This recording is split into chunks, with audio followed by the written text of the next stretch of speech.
Africa के गहरे जंगल में सुबह का उजाला धीरे धीरे फैलता है। पेड़ों की ऊंची छायों से रोशनी हल्की सी झांकती है और हवा में मिट्टी की सुगंध महकती है।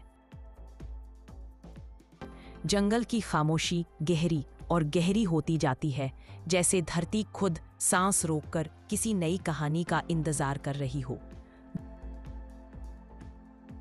दूर एक पक्षी की पुकार सुनाई देती है, फिर किसी जानवर के कदमों की हल्की सी आहट, और फिर सब कुछ फिर से शांत। अफ्रीका का जंगल एक जीता जागता मंच है, जहां हर प्राणी अपना एक अलग किरदार निभाता है और हर सुबह जीवन की नई पंक्ति लिखता है।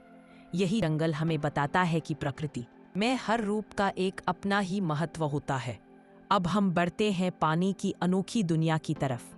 यह दुनिया घारियल और मगर की है, एक गहरा और रहस्यमय संसार जहां धूप सिर्फ किनारे तक पहुंचती है।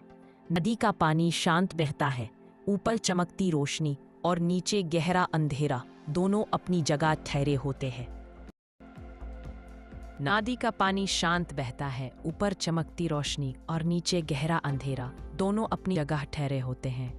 इसी गहराई में रहता है घड़ियाल, एक पतला लंबा और शांत जल जीव जिसका रूप इसे सबसे अलग बनाता है। घड़ियाल का लंबे सीधे जबड़े वाला मुंह इसे मछलियां पकड़ने के लिए अनोखी तेजी देता है।